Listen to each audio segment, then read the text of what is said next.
जनतेचा बुलंद आवाज, सत्य पोलीस टाइम्स। नमस्कार, मी DT आंबेगावे। आपण पाहत आहात सत्य पोलीस टाइम्स। पाहूया आजच्या ठळक घडामोडी। मराठा आरक्षणावरून प्रकाश आंबेडकरांचा निशाणा कोणावर? मराठा आरक्षणाचा प्रश्न पेटला आहे। मनोज जरांगे पाटील यांनी याबाबत उपोषण केलं। मराठा आरक्षणासाठी सुनील कावळे यांनी आत्महत्या केली आहे। यावर वंचितचे नेते प्रकाश आंबेडकर यांनी प्रतिक्रिया दिली आहे। सरकारची प्रामाणिकता नाही, सध्याचं सरकार सर्वसामान्यांशी खेळ करत आहे। मनोज जरांगे पाटील काय निर्णय घेणार याकडे सर्वांचं लक्ष लागलेलं आहे। ज्यांनी सत्ता भोगली, जे सत्तेत आहेत त्यांना चिंता आहे, असं प्रकाश आंबेडकर म्हणाले। आरक्षण अशा पद्धतीने मिळणार नाही। सुप्रीम कोर्ट काय म्हणतं हे महत्वाचं आहे। कोर्ट डेटा आणा असं म्हणतंय, डेटा नाही म्हणून नाही असं कोर्ट म्हणतंय। एक विंडो ओपन आहे, मात्र त्या पद्धतीने जाणं गरजेचं आहे। मराठा समाजातील भांडण हे ऐतिहासिक आहे। एकमेकांच्यात भांडण आहेत। रयतेला मराठा जोपर्यंत येत नाही तोवर आरक्षण अवघड आहे, असंही प्रकाश आंबेडकर यांनी म्हटलं आहे। ललित पाटील ड्रग्ज प्रकरण, पुणे पोलिसांनी केली 2 महिलांना अटक। ललित पाटील ड्रग्ज प्रकरणात मोठी माहिती समोर येत आहे। नाशिकमधून पुणे पोलिसांनी 2 महिलांना अटक केली आहे। दोघेही ललित पाटील याच्या मैत्रिणी असल्याची माहिती मिळत आहे। ललित पाटील ससून रुग्णालयातून पळून गेल्यानंतर दोन्ही संपर्कात होत्या। त्याला पळून जाण्यासाठी दोघींनी मदत केली अशी माहिती आहे। फरार असल्याच्या काळात तो सातत्याने या दोघींच्या संपर्कात होता। ड्रग्जच्या काळात कमाईतून मिळवलेला पैसा ललित पाटीलने या दोघींकडे ठेवल्याची माहिती आहे। बुधवारी रात्री पोलिसांनी नाशिक शहरातून दोघींना अटक केली। पुणे न्यायालयात आज दोघींना हजर केले जाणार आहे। एसटी कर्मचाऱ्यांची दिवाळी होणार गोड। एसटी कर्मचाऱ्यांसाठी आनंदाची बातमी आहे। अवघ्या महिन्यावर दिवाळी आली असल्याने सर्वसामान्यांनी खरेदीसाठी प्लॅनिंग सुरू केलं आहे। राज्य सरकारने दिवाळीचा सण तोंडावर आल्याने दिवाळीसाठी एसटी कर्मचाऱ्यांना 5,000 रुपयांचे सानुग्रह अनुदान देण्याची घोषणा केली आहे। तसेच एसटी कर्मचाऱ्यांचा पगार दिवाळीपूर्वीच त्यांच्या खात्यात जमा होणार आहे। तसेच सण अग्रिम म्हणून 12,500 रुपये देण्यात येणार आहेत। एसटी कर्मचाऱ्यांची दिवाळी त्यामुळे यंदा आनंदात जाणार आहे। उपमुख्यमंत्री अजित पवार यांना माढा तालुक्यात नो एंट्री, मराठा समाजाचा इशारा। आरक्षणाच्या मागणीसाठी मराठा समाज पुन्हा आक्रमक झाला आहे। मराठा आंदोलक मनोज जरांगे पाटील यांनी सरकारला दिलेली 40 दिवसांची वेळ संपण्यासाठी आता काहीच दिवस शिल्लक आहेत।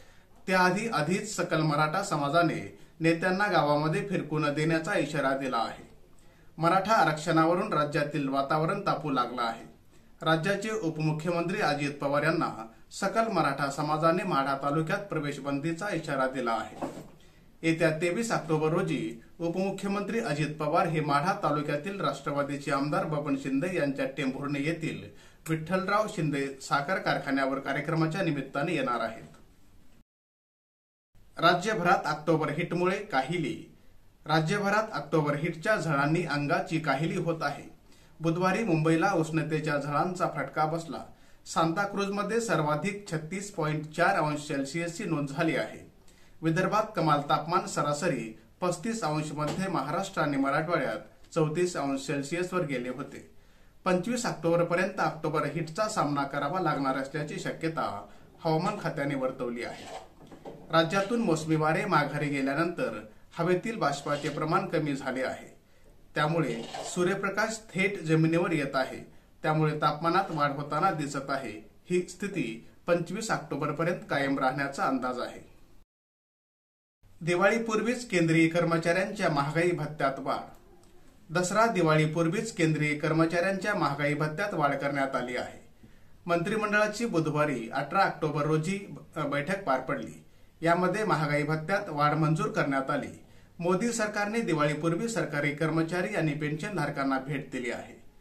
महागाई भत्त्यात 4% वाढ करून तो 42% वरून 46% करण्यात आला आहे। पंतप्रधान नरेंद्र मोदी यांच्या अध्यक्षतेखाली झालेल्या मंत्रिमंडळाच्या बैठकीत हा निर्णय घेण्यात आला आहे। वाढत्या महागाईत हा निर्णय घेण्यात आल्यामुळे केंद्रीय कर्मचाऱ्यांना मोठा दिलासा मिळाला आहे। मराठा आंदोलकाची आत्महत्या, मनोज जरांगे पाटील काय म्हणाले? मराठा आंदोलनात सक्रिय असलेल्या सुनील कावळे या व्यक्तीने मुंबईत आज आत्महत्या केली। यामुळे आता मराठा आरक्षणाचा प्रश्न आणखी पेटणार असल्याची शक्यता आहे.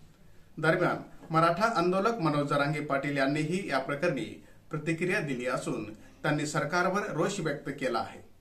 सरकारने बळी घ्यायचं का ठरवलं आहे हे कळत नाही. सरकारमुळे बळी पडायला लागले आहेत. भावांनो, आरक्षण मिळणार आहे. आरक्षण घेतल्याशिवाय सोडणार नाही. खूप वर्ष दम धरला आहे. थोडे दिवस आणखी दम धरा. तुमच्या पायाला हात लावून सांगतो, पोरं जायला लागले, आत्महत्या करायला लागले तर आरक्षण घेऊन उपयोग काय? 24 तारखेनंतर होणारं आंदोलन सरकारला परवडणार नाही असा इशारा मनोज जरांगे यांनी दिला आहे. शेअर बाजार पुन्हा घसरणीसह बंद. देशांतर्गत शेअर बाजार गुरुवारी सलग दुसऱ्या दिवशी लाल रंगात बंद झाला. कमकुवत जागतिक संकेतानुसार प्रमुख बाजार बेंचमार्क निर्देशांक बंद झाले.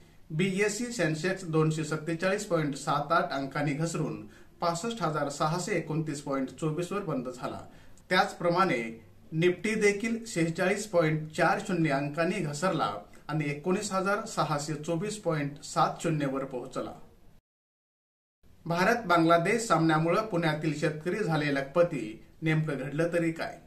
आयसीसी वर्ल्ड कप 2023 मध्ये आज भारत विरुद्ध बांगलादेश या दोन संघात लढत होत आहे.